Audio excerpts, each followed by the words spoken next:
সবাই কেমন আছো? আশা করি যে যেখানে আছো সবাই খুব ভালো আছো। দীপ পূজার দিনলিপি একটি নতুন ব্লগেই তোমাদের স্বাগত জানাই। আজকের বারটা ছিল রবিবার, এখন ঘড়িতে সকাল 8:45 মতো বেজে গেছে। আমি সকলের বাসি কাজকর্ম সেরে চলে এসেছি রান্নাঘরে। প্রথমে আমি ভাতের জলটা চাপিয়ে দিয়েছি আর এদিকে মুসুরির ডালটা ধুয়ে রেখে দিয়েছিলাম। আর আজকে ছিল রবিবার যেহেতু, তাই বাড়িতে বানানো হবে এগরোল।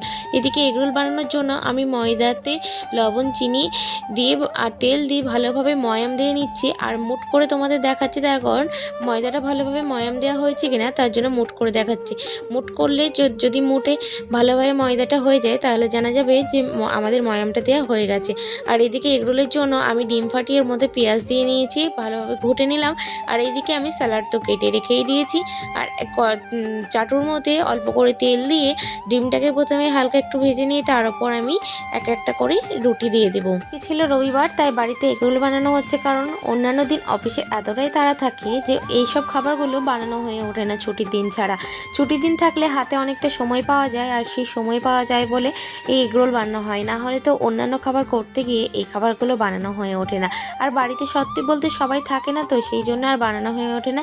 আর এই যে আমাদের এগরোলটা বানানো হয়ে গেছে, সকালে আজকে ব্রেকফাস্টে এগরোলটাই খেয়ে নিয়েছিলাম। তারপর তো ছাদে আজকে ফুলপিসি গম রোদে দিয়েছে, প্রচুর রোদ উঠেছে, দুদিন ধরে গরমটাও পড়ে গেছে। আর এদিকে গম আমাদের কেনা হয়েছিল 1 বস্তায়, সেই গম রোদে দেওয়া হয়েছে বলে আমি ছাদে এসেছিলাম।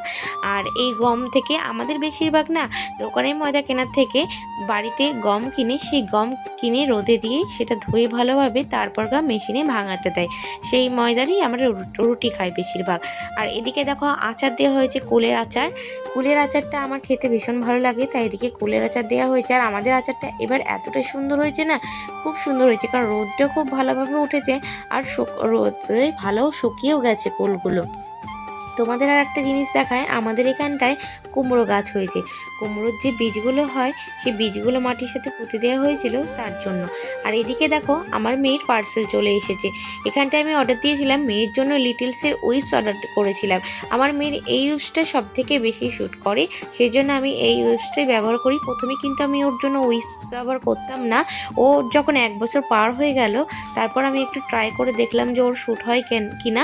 তারপর আমি এটা উইপসটা অর্ডার করেছিলাম, কারণ ওকে প্রথমে যখন উইপস ব্যবহার করি, ও যখন হয় তারপর আমি উইপস ব্যবহার করাতে ওর একটু র্যাশ বেরিয়ে গেছিলো, তাই আমি প্রথমে উইপস ব্যবহার করতাম না, এখন তবে ব্যবহার করি। এখন স্নান হয়ে গেছে, আর স্নান হয়ে যাওয়ার পর এখন মেয়ে আমার দেখো কি করছে। মেয়ে আমার এখানে রং পেন্সিল নিয়ে খেলা করছে। ওই দেখো শোনা, রং দেখো, রং পেন্সিল দেখো।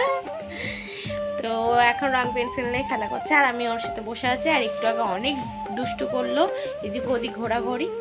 আর আজ মেয়ে অনেক তাড়াতাড়ি ঘুম থেকে উঠে গেছে, তো তার জন্য ওকে এখন খাইয়ে ঘুম পাড়িয়ে দেবো।